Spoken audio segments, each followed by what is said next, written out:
Hey, guess what? I got something super special for you today, because today in the Rat Hole, we are live. The number you have dialed has been changed. The new number is...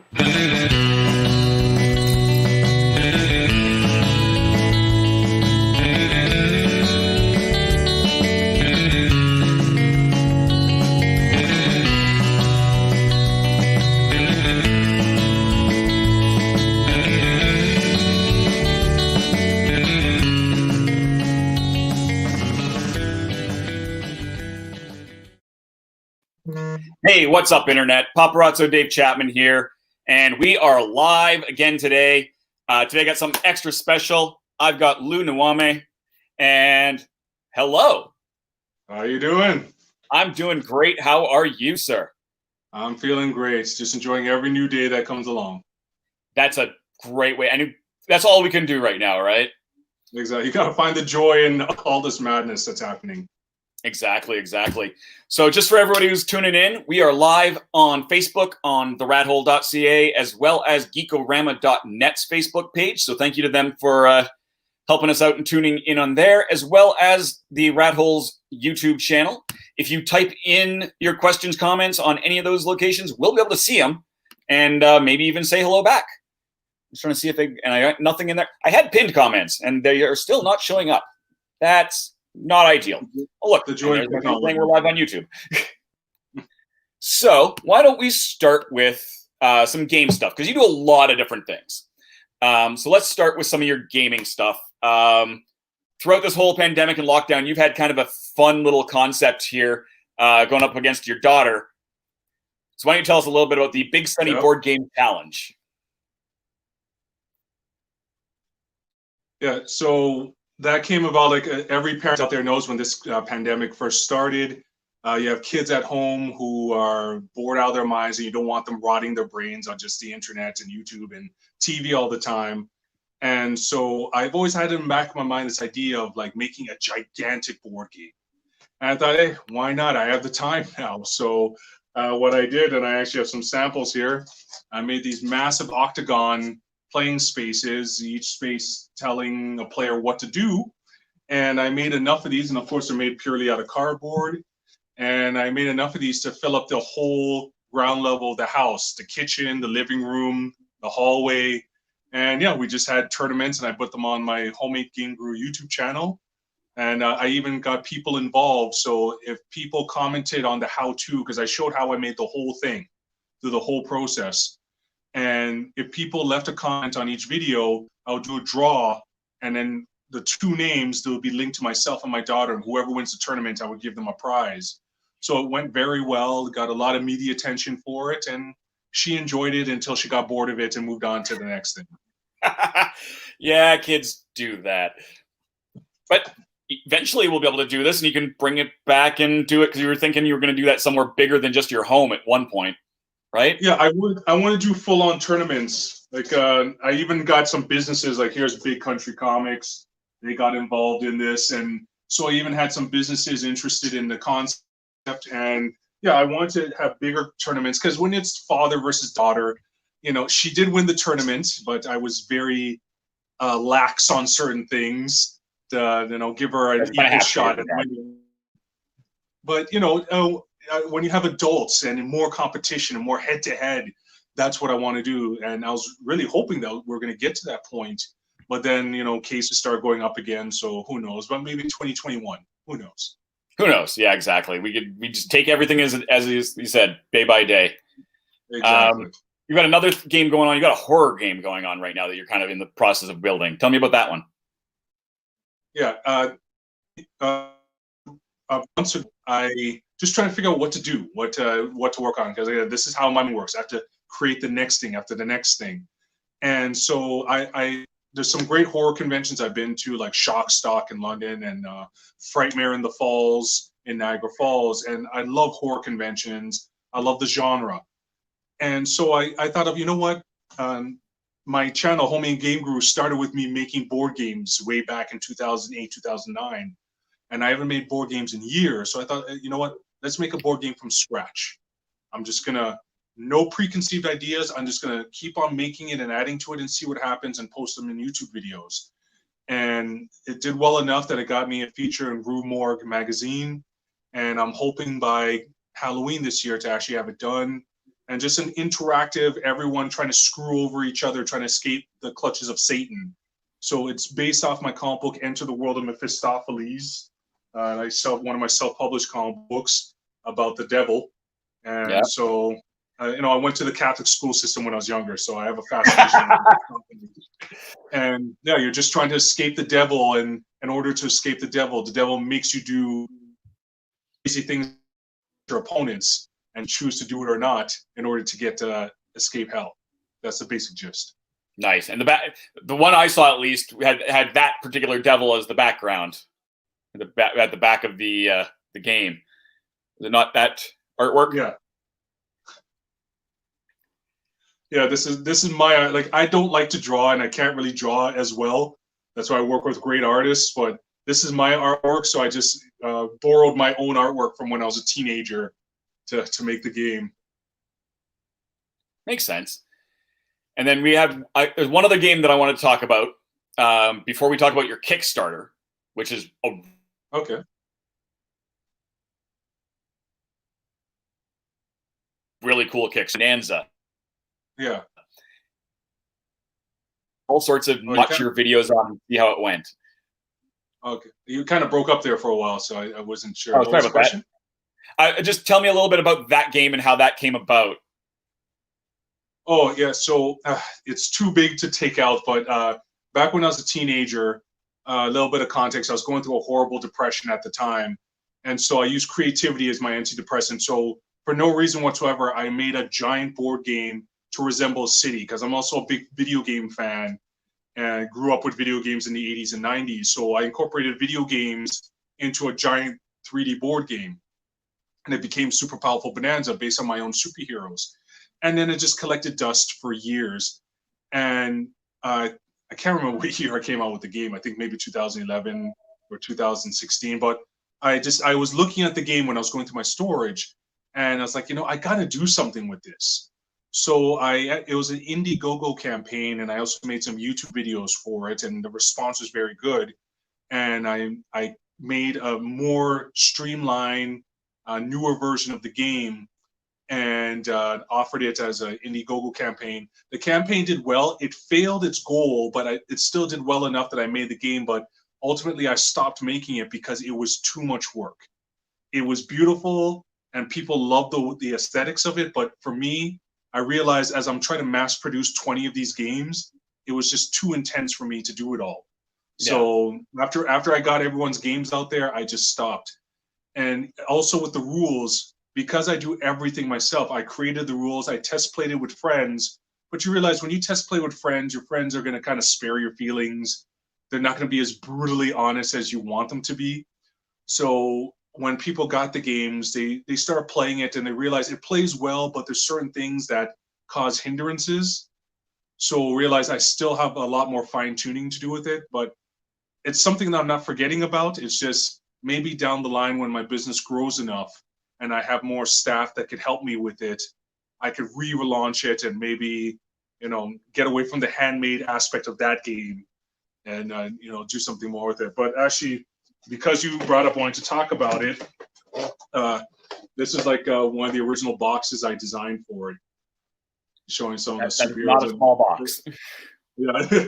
No, this is actually a very small box. The game is far larger than this, but I dug this out from my storage just to show it the original game from 2011. Yeah, there you go. Not bad. Yeah. That's amazing. Yeah, thanks. I love it. I was taking a look, and like I said, I found you through Limitless Comics and you know, seeing your stuff there, and the Muffin Man coming into your new campaign. So and it was really kind of neat seeing your characters in there and all of the other people. Before I go into that, I guess let's take a look at your video for your Kickstarter, and we'll come back and maybe look at some of the characters and talk a little bit about those. How about that? Not a problem. Great. And here we go. Yum, cardboard.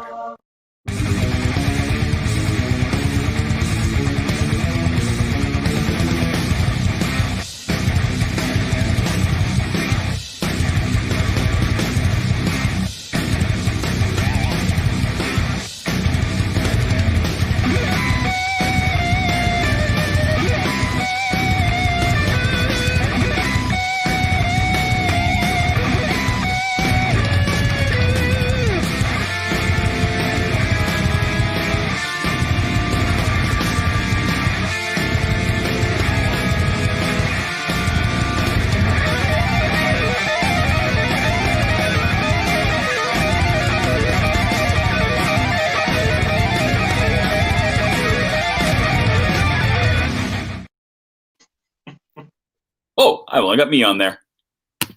There's the right button. Hey! All right, so that was that's just a fun, high energy video, and kind of shows everything off. So we've got, this is one of your characters, and this is why I kind of wanted to talk about Super Powerful Bonanza, because that's where this character came from, if I'm not incorrect. Yeah, with the board game, I did have a comic book. Dan Hammond and Daniel Wong were my artists who helped me with it. And I just want to introduce the characters of the superhero universe I made. And my character Lacrosse, who has a super-powered lacrosse stick as the base of her power, fiery redhead from Newfoundland. I want to give Newfoundland a superhero, so that's where that inspiration came from. And she's one of the characters, when people see the pictures of her, she's like, this is a gorgeous character you have. I was like, okay, let me incorporate her into this as one of the my characters to show in this. So I was glad to add her in, and a couple of people have backed her, so I'm happy about that. Nice, because with your campaign, and we'll talk about this more in a minute. It's all, each of the backing levels is in general one of these different characters that we're looking at. Yes, that's correct. Except for this one, that is 3 characters. Yeah, that's my bread and butter. My paper rock scissors stuff wars from the comic book that I did with the legend Hugh Rookwood, my artist. Here's some samples of the comic books. These are the ones that do very well at Comic Cons. Like, this is what I miss, because I took rock, paper, scissors and brought it to life as an actual planet-wide war. Living kingdoms, they all had their own separate kingdoms. They discovered each other, and then, like human beings, they start fighting against each other to see who's more supreme. And then, I went a step further. There's plastic in there now. Sand and water are going to be introduced. And there's the anvil gods watching over everything. It's a very crazy, manic kind of series, but people seem to enjoy it. So I want to bring those figures to life as well. Actual paper, rock, scissors as action figures. No Lizard and Spock? No, you think I'm going to have Sheldon Cooper come after me? Oh, no. I can't. I'm come on, take a video for you and complain about that. That would be awesome. That would. Alien Hillbilly. Yeah, Dan Hammond, a friend of mine, a great artist. We've done a series called Pedley Ann together that we've shown at different Comic Cons. But this is one of his characters. I want to bring one of his characters to life, and he sent me a copy of this alien that crashes into Earth, and it's the complete opposite of what you expect. You think that aliens would come to Earth and do anal probes on humans. It goes the complete opposite way. And it's very politically incorrect. It's incorrect in so many ways. It's a hilarious book. And so I know he didn't sell a ton of them, but I was like, maybe if I come out with this action figure series, people discover more about Alien Hillbilly. And I even talked to him about sending me copies of the book to add with the action figure. So whoever backs it will also get their taste of Alien Hillbilly with his authentic moonshine drinking action. Nice. No, that's one of the nice things about this campaign is you have some really surprisingly well-known characters in here, and then you've got some great stuff to introduce new people to. My personal favorite, one of my personal favorites in here, of course, the Muffin Man. The Muffin Man, but our mutual friend Anthony, Anthony Moore, the legend himself, Limitless Comics. Got my copy right here.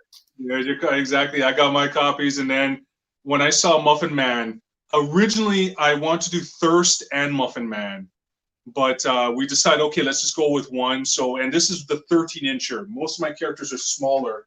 So with the Lacrosse, you can see this is the smaller version. This is the standard 8-inch version. Let me move my hand out of the way. So as you can see, the size difference. So most of them are this size, but I decided to go big with Muffin Man, and this actually glows in the dark. This is the variant. So Anthony's Muffin Man is the only character I have that, well, besides Usagi, that I have two editions, the standard and the variant. And he also sent me some comic books to give with it. So that same comic book that you showed comes signed with the figurine. But yeah, he all moves. He has posing action, all that good And he glows stuff. in the dark. And he glows in the dark, and he's magnetic too. So you could stick him on any magnetic surface, and he also comes with a display stand as well. So trying to cover all the bases. Yeah, that was one of your stretch goals. Was the display? Yeah, it got there, so I was able to do that stretch goal. So that was cool. Excellent. And yeah, you can see him in the glow version there. Yeah, exactly. Northgard. Yes, a Canadian superhero who needs more love. Gabriel and Mark, who created the character back in 1984. Most people, even some Americans, know of Captain Canuck, by Richard Comley. But Northgard is another major Canadian superhero that I felt, I know Mark Shane Bloom very well. We created a great rapport online through Facebook, and so I really wanted to bring this character to the forefront and give him more love that he should get. We have our own great Canadian superheroes that are out saving the day and taking on the forces of evil and fascists and racists and all the bad things out there. Yeah, I have heard of Northgard. I have never actually read anything by Northgard. So that's kind of something I got to look into too. And that's the whole point of this, bringing these characters out there. Exactly. Mr. Monster.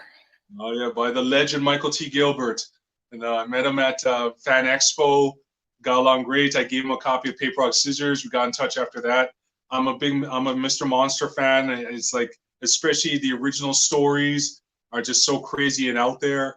And it's actually based on an old Canadian white 1940s, I think, comic book series, those old, rare Canadian published comics by, I think, Bell Syndicate or Bell Publishing. And yeah, it's just a great series. I tell you, like there's the Dark Horse series or some by Tundra. Just a great series I recommend to people. But I was so glad that he allowed me to bring his character into this. And you can have Mr. Monster to kick any monster or your siblings or your kids, whoever's a monster in your house. Nice. Look out, Muffin Man. Mr. Monster's coming for you. Yuki versus Panda. Oh, yes. A great series. Just Graham, his series. Oh, like we met at London Comic Con, and we were right beside each other. This is, like I said, another thing I love about Comic Cons, that practically every Comic Con I've gone to, you always get along with your neighbors. You're just beside some random person you never met before, also another creator, same mindset, and you just hit it off. Many of the artists I've met, we were neighbors with each other, and Graham was no different. And we had some downtime at London. There's like this 2-hour gap where nothing's going on. So he gave me one of his books to read, the first issue, and I was sold because I'm an anime fan. You get that anime feel from the series about this crazy martial arts superpowered girl and this panda that she bit off his ear and wronged him, and his thirst for vengeance, and you feel for the panda. And yeah, I really want to do it. I was going to do them as a combo pack, but I was like, no. I want these as separate characters, because they have their own separate inspirations and stories to them. So, And you do have a tier. You don't have a 2-pack tier, but you do have a 3-pack tier. Yeah. So you can pack it and get 3 different figures. So you get these 2 and 1 more, right? Yeah. So there's certain figurines that I sell for 30, like the lowest cost figurine in my set, like these ones and Lacrosse and the ones you showed me before, are $35 because, again, I make this by hand. It takes time. I also give 20% of the cost to the creators of the characters. So I thought $35 is a fair enough amount where it's not too high for anyone. and I have a couple of 45. It's all the price tiers based on how rare I make it, because these are one and done figurines. Once they're made, they're never going to be remade again ever. So, but the $35 and $45 ones, which is most of the set, you could choose 3 of them, and it comes out to like $100.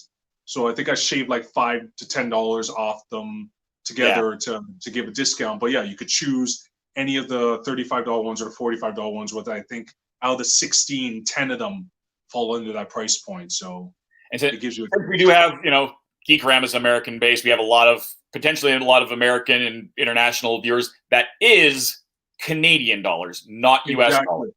So at 35 Canadian, I think, is 28 American. So yeah, that's what you're really paying. I had to explain that when the Usagi Yojimbo, which I know you're going to get to, but an American saw the price for it, because I charged $85 for that one because I only made 6. Yeah. And I'm sending them to Stan Sakai to sign them.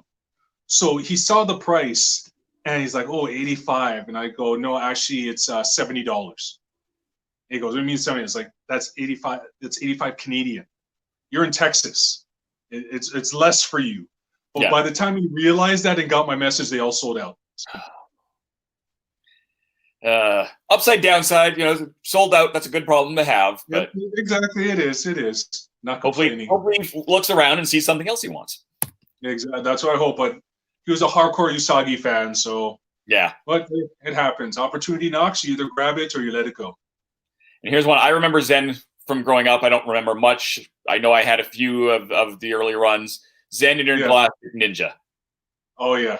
I actually got through it to Dan Coate to talk to him about it, and him and his partner were like just cool as hell about getting involved, and I was happy about that because I've been a fan of Zen since I got the first issue as a present from my uncle years ago. Like, I know it came out in 1987, but I just got this weird looking comic book, self-published by Zen Comics, and I loved it. I have issue number 1, number 2, and number 4. I'm just missing issue number 3. Then when it went to Archie comic books and kind of blew up, got its own video game, action figures. So, and I even told Dan, you need to come out with a cartoon series. If any time now the world needs a protector for the environment and against the forces of evil, we need Zen now. Yeah. But I thought, hey, let me come out. I know there's already Zen Intergalactic Ninja action figures out there, but I had to make my own. And because I love the character so much, he's the other jumbo figure. So there's Muffin Man, and he's the other 13-inch figure that I made. He's worth it. He's definitely a cool one. Yeah. And then we got Nira X. Oh yeah. Who also was in Zen, correct? Yeah, exactly. Partnered up with Zen, appeared in Zen the Intergalactic Ninja number 0, and it's a great character. It's actually an amazing character, and I've been reading more ever since getting in touch with the creator. And Bill, and funny enough, when I just made friends with Bill Moz online on Facebook, I reached out to him the same day about this toy series, and he was the first one to sign up. Got the paperwork to me, the agreements. He's like, go right ahead. Like, I love this idea. So like, I appreciate that, Bill, so much, that he was so fast to get on board. And she was a very challenging character to make because, as you can see, her arms, I didn't bring her upstairs, but her arms, you could see how thin, because I do this all by hand, the intricate cuts. And because of how thin her arms are, that took time to make sure that I cut it out correctly so they fit together, put in the bamboo shoots so they articulate. But the end result is a gorgeous figure. I actually enjoyed making her. And all of these are really nice, but yeah, no, she's definitely something fun. We do have some comments that we'll go to in a couple seconds, so if you commented, we'll definitely get to you in a second. No problem. Aurora Man. Saskatchewan hero. Saskatchewan superhero. Where is it? Let's bring out some Aurora Man right here. Jeff Burton. Look at that. Yep. Aurora Man. He's a fun. And I said, with each of these figures, I tried to do something different. So just like because I'm also an action figure collector. So, from back in the 70s when they first introduced Kung Fu action, and then they start going crazy, giving all types of different things. So this one is the first figure I made with like rotating action. So his staff rotates, and besides the articulation, the other movement. Yeah. So he's the first one full power staff rotating action, and just trying to figure out different ways to make these figurines fun. Yeah, exactly. No, and they are. That's why I'm talking to you today, and why I did do a write-up on the campaign over on geekorama.net, so you can read all about some of the more details. Oh, you're more than welcome. Rosen? Yeah, Rosen. Yeah. So this is a brand new character by Arnold Trinidad. He also did the artwork for, which I'm sure you'll show, Miss Mask. Yeah. Miss Mask and Ace Harlem. Well, I've worked with him many times. He does great commission work, very reasonable. I love getting his artwork. And this is one of his characters from an ash scan that he made called Toy Soldiers, which he sold at various Comic-Cons. And I like the character. And I believe he's also named after a family member of his. I'm not sure if it's father or his uncle. I apologize, Arnold, if I got that wrong. But I just like the way it looks.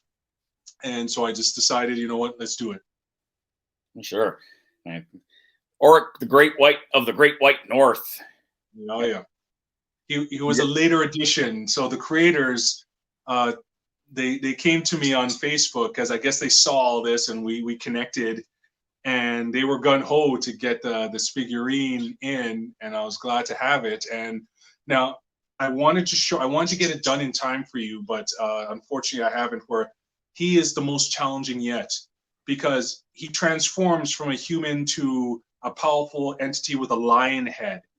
So originally what I thought I was going to do is use magnets to magnetize the human head to the lion head so it sticks, but that didn't work the way I wanted to. But I did figure out where I can make it just fully detachable. The head come loose, so you could, like the Transformers Headmasters. Yeah, I remember those toys do the same type of thing. So you take out the different heads and switch them. So I'm hoping to put that up on Facebook probably tomorrow once I finish the last prototype of it. Nice. So we've got through almost all of them. Here's one of the older characters, Miss Mask. Yep. And I have to give shout outs again to Mark Shaneblum, that he's the one who told me that there's a ton of Golden Age heroes that are in the public domain. So I thought, okay, I want to give love to the indie, my friends who are indie creators, but I thought, hey, this would be a great chance to also go back in time and get some Golden Age characters. So I was scanning through all the old school characters, and I came across Miss Mask, and I thought she would be a fun one to make. And again, that's Arnold Trinidad artwork, and she's just one of the 2 Golden Age characters in the set. And she's been brought back as Masquerade through Dynamite as part of their Project Superheroes. So that's a great series. I love them. So. Oh, nice. And here's the one that that's kind of the most interesting of the lot, for me at least. Ace Harlem. Yep. Such a story behind this. So let's talk about Ace. Yes, and Ace is also the most popular one, but I've been working hard to spread the news, because out of all the characters, he is the most significant to comic book history. And a lot of people don't realize how significant he is, especially with the tragic death of the world's Black Panther, with Chadwick passing away. But as much as Black Panther gets a lot of kudos, and Black Lightning by Tony Isabella and the many characters out there, the first published Black hero in comic books is Ace Harlem from 1947 in All Negro Comics #1, the only issue to come out. Terrell, who co-created the character, the whole idea was that before Ace Harlem, Black characters were either the minor hoodlum that the Golden Age superhero would beat up, or most prevalent, they were the savage Africans in the Jungle comics, like Lorna of the Jungle, Jungle Girl, Tarzan. That was the depiction of Black characters. So they introduced this character in All Negro Comics as like a Dick Tracy-esque detective. He's not a superhero, but he's still a hero, tough on crime guy. And it was the first time that a Black character was in that role in comics.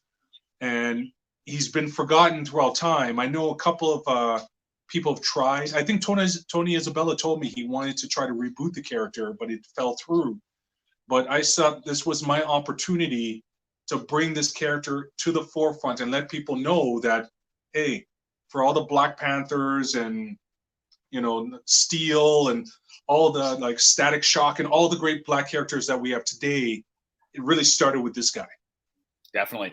And there's so much lore around the comic, the All Negro comic itself. Yeah.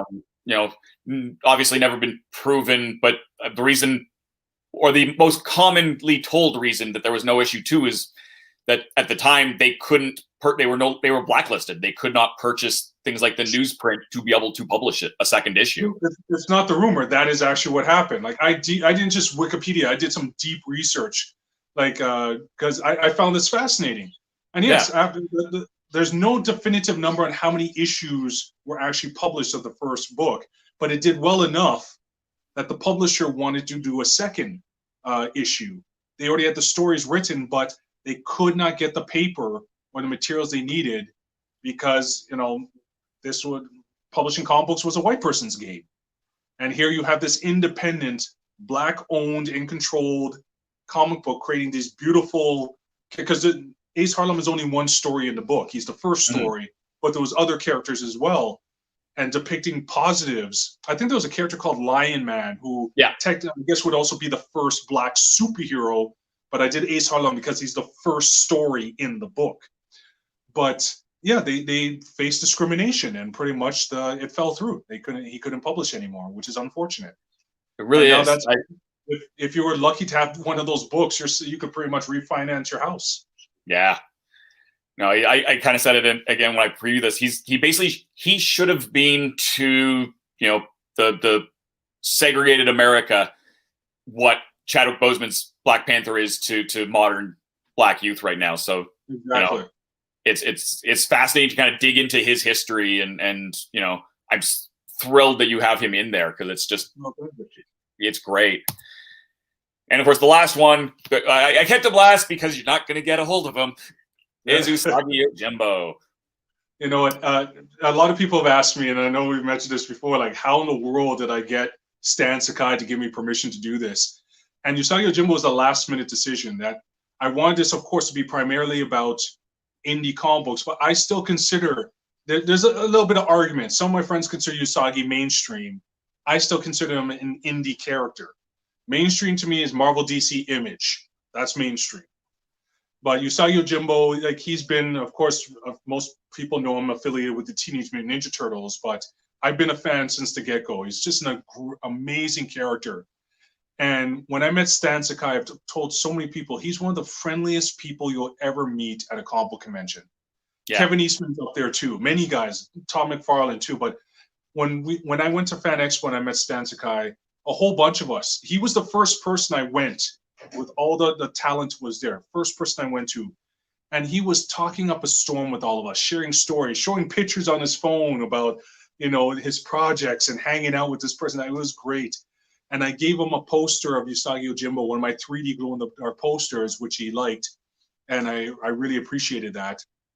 And yeah, so I created a rapport with him. I contacted him about this, and I got through to his assistant who spoke to him. And he's like, yeah, you're only making a handful of these by hand? Sure, go ahead. Not a problem. So I was like, all right, sweet. So I made it. I posted it to the Usagi Yojimbo fan club, and it pretty much within 5 minutes, they were all gone. I was even blown away by it. Like, Usagi Yojimbo fans, like, if any of you guys are watching this, you guys are amazing. You're so devout and hardcore for this character, which I get.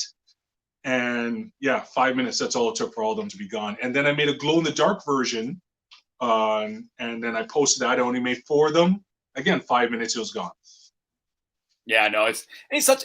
I think he definitely skirts that line between independent and not. Like, even now that he's with IDW, and he's actually coming out in full color and everything now. Yeah, exactly. This is not a small publisher, but at the same time, he's still creator owned. Yeah, Stan exactly. owns everything. If IDW says, I don't want you to do that, Stan could go, thank you for your feedback. I'm still doing that. Exactly. And the thing is, he's also an inspiration for many of us as well, as small publishers, because he started off to say he was a small guy with this crazy concept, and he just built on it from there, and he kept control, just like Dave Sims with Service, and even Todd McFarlane with Spawn. They start off doing their own thing, and they just build from it from there.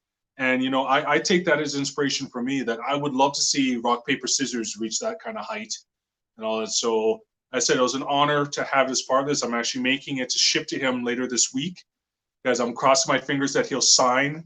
I know he's insanely busy with the cartoon coming out on Netflix and the whole thing with IDW and whatnot. But, you know, like, I'm just blessed to have a part of it. I don't take any of this for granted. I'm excited for it. He's got a new graphic novel out with his wife Julie with Chibi Usagi, and that's going to be exciting too. Exactly. So much. I'm yes, I am a total fan. I've got, you know, all the versions of the role playing game. I've got all the. I don't have his figures out, but there was a IDW Games put out a set of characters for their Teenage Mutant Ninja Turtle adventures. I don't have any of the games. I have a lot of the comic books, and when I went, I brought a stack for him to sign. So I got his second appearance of Usagi Yojimbo signed by him. Critters #1. Nice. Usagi Yojimbo #1. Like Command. I forgot the name of it already. Command Review or something. Like, I just brought a whole ton of books, and he just signed all of them. Just bam, bam, bam, bam, bam, bam, bam. And it's like, it's great, and I cherish those. I even have one book. I should have brought it with me. The crossover between the Teenage Mutant Ninja Turtles and Usagi Yojimbo, and I got Kevin Eastman and Stan Sakai to sign them for me. Nice. So that's sweet. We got Megan on here. Megan's a great fan. It's neat to see the progression of your handmade games to the work you're doing today. And she commented just on how gorgeous the stuff was elsewhere as well. So. Oh, well, thank you for that. You know, I keep myself busy. My wife doesn't know how I do it. I just have to keep on creating and inventing things. It's just, that's how it's insane, but that's how I keep my sanity. I just have to keep on making stuff. So this idea first came out in 2019. I was with artist Daniel Wong, and we're at Niagara Falls Comic-Con, and he has this gorgeous artwork. And I thought, wouldn't it be cool to make action figures on your stuff? And he goes, yeah, well, none of us are going to get Hasbro or Funko to make toys of our stuff. And I was like, you know, I can make action figures. I like pushing the boundaries of cardboard, so why not? And that's where this idea came. And then so with, again, this pandemic and a lot of time on my hands, not working, because I'm actually a truck driver, that's my actual job. I was like, you know what, let's do it. All these crazy ideas, let's do it. And I should actually add into this is that when I decided to do this, there's an organization called Pop Culture Canada. They do I do their shows as well. They do small Comic Cons and wrestling events and cosplay events all over Ontario, and they give to charities. They do food drives and all that to charities. And David, who runs it, he just jumped on and bought all the figurines to sponsor it, just to help me get this thing going. So, you know, I got to give a shout out to Pop Culture Canada for doing that. Just I know they're hurting too, because these conventions, their business is conventions. Yeah. And there's no conventions going on, even for the small market, which many of us love, because, you know, there's Fan Expo in New York and San Diego and the big ones, but it's the small conventions where you can really get one-on-one with people. They're not crushed in there like sardines. And, you know, you could catch up with old friends and still see your table if anyone's at your table. You know, so, you know, I got to say thanks to Pop Culture Canada for what they did, and people should check out their stuff as an actual show promoter who does give back to charity and is all about giving back. So I think that's a cool thing as well. So, you know, this has been a great experience. This whole thing has been very cool, and I'm loving it. Deb, this is one of my writers actually over at the Rat Hole. Oh, okay. Thinking how nice it is to have, you know, that even pop culture has its lost history. Yeah. Seem to like the that comment there, pushing the boundaries of cardboard. There's your tagline. There's your new company tagline. Well, my original tagline for my YouTube channel was the Madman of Cardboard Crafts. Yeah. So, you know, that's my whole thing. Like, there's people like there's a lot of great cardboard artists on YouTube doing amazing stuff. We all have our niche, and I respect them all. There's guys who do things that blow me out of the water, but I'm the guy who makes a cardboard swimming pool that holds water, or a cardboard elliptical machine, or a cardboard treadmill. You know, it's just about having fun and being creative. That's what gets you up in the morning. Besides my daughter kicking me in the head, you know, gets you just being creative and having fun. No, it's and I haven't watched all of your videos by a long shot, but I've watched a few of them, and there's some great stuff there. Yeah. Matthew wanted to know, how can he find more information on that Octagonal Games? He saw it on CTV back in May. So, yay for people who actually saw that. Well, to let you know, and I'll give you a bit of an exclusive, this whole giant board game thing is not done yet. I'm actually, because a lot of people love the idea, especially when I was on CTV News, and the big coup de grace for me was Reader's Digest. I was actually shown in Reader's Digest for doing this. Nice. For the Father's Day issue, the online issue anyways. So I've gotten a lot of people contacting me about this. And so the idea is not dead. I'm just retooling it. So this is after this whole action figure thing, which everyone needs to check out. We'll support the Kickstarter. But after that's done, and like I said, I'm not doing it anymore. I'm done with it. I'm actually going back to this concept and retooling it. And I think because not only do I want to play bigger tournaments, but I want to get more people involved. So I'm playing with the idea. So this is not done by a long shot. There's still more to go. Is there anything else? I mean, we've got your Kickstarter. There's the long version of the URL. That's one thing I hate about Kickstarters. They always have these URLs that are like the entire title that goes like that forever.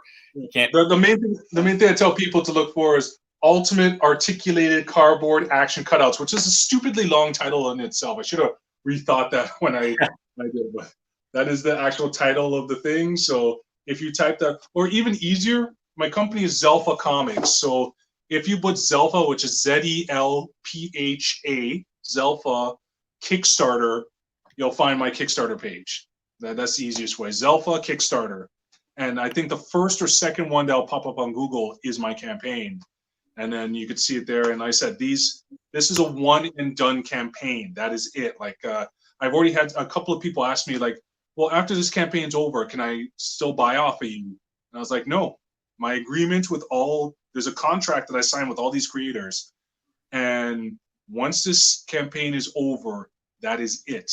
So let's just say, we'll use Aurora Man since I have him right here. He's limited to 25. So it doesn't mean that if I don't sell 25, then I'll have inventory. If only 5 of them sell, then that's all I'm going to make. There's only going to be 5 that exist.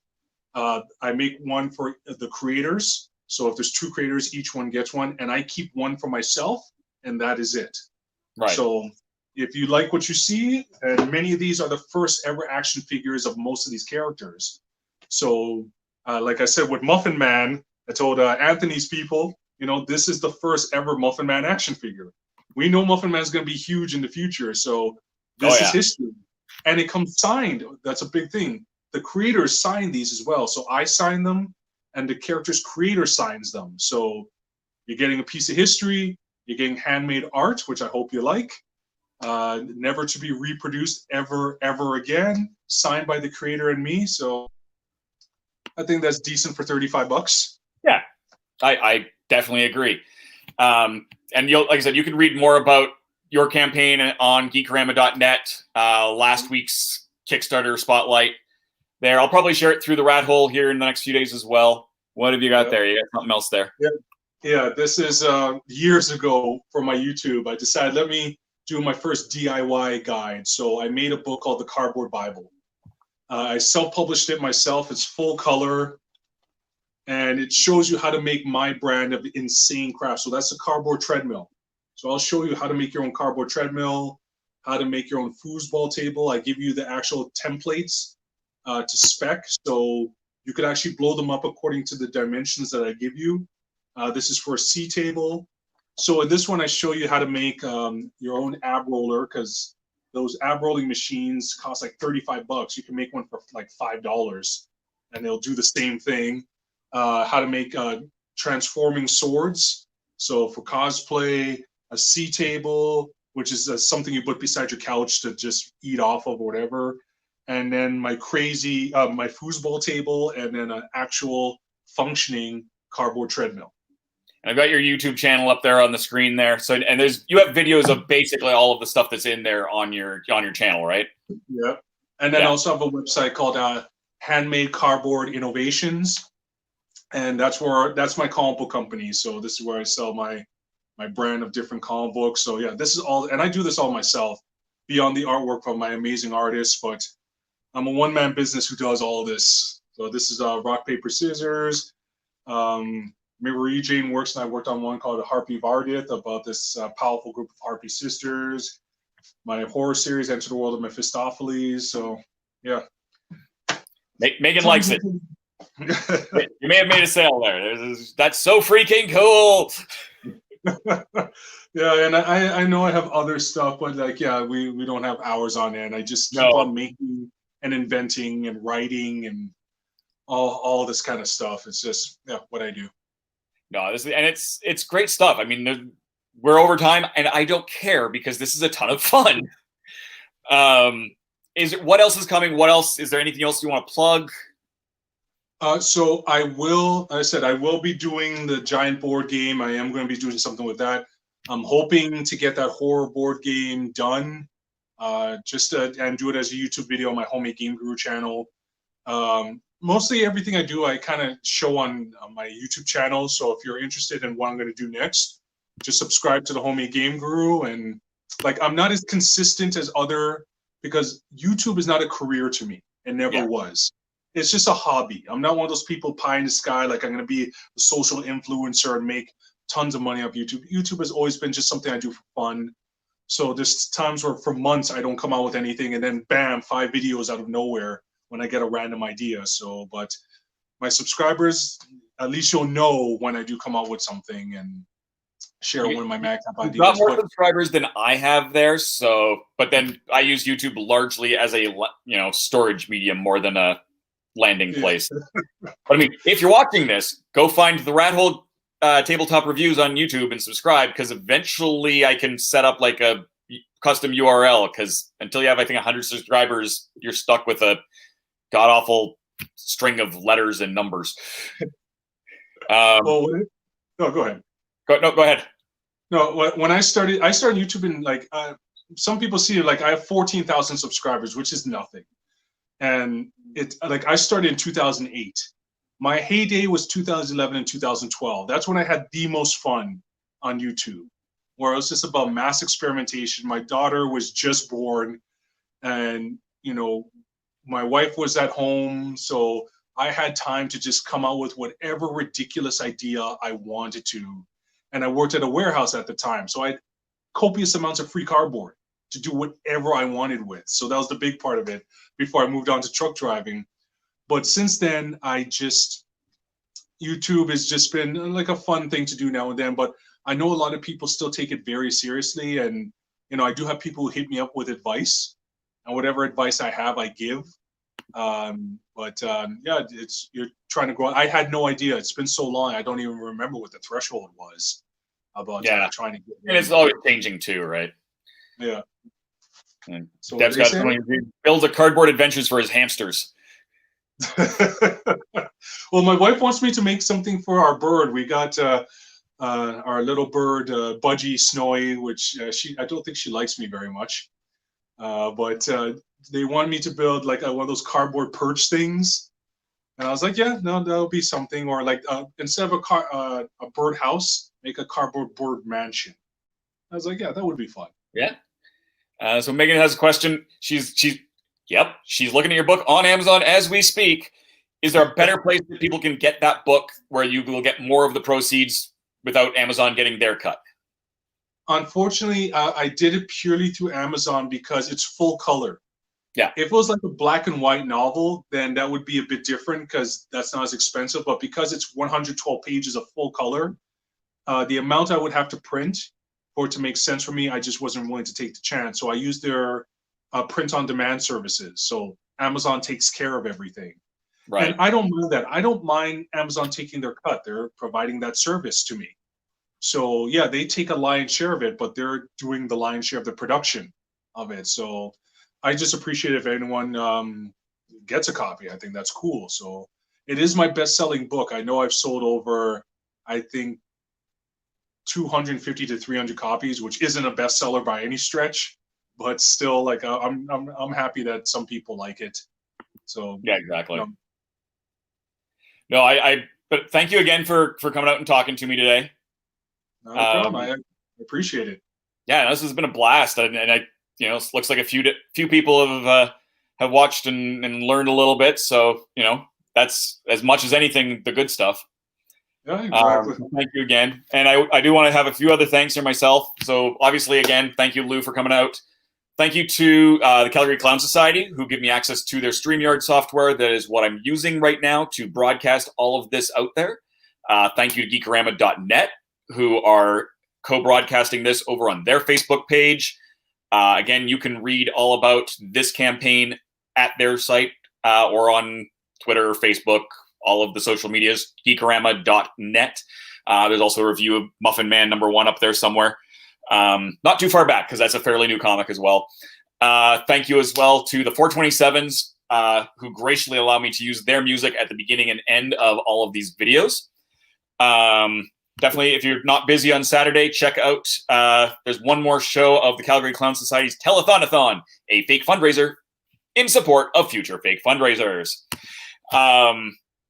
Yes, that was my radio voice, because I can. But either way, you know, thank you again, Lou. Thank you, everyone who's joined in. And until next time, good gaming and goodbye.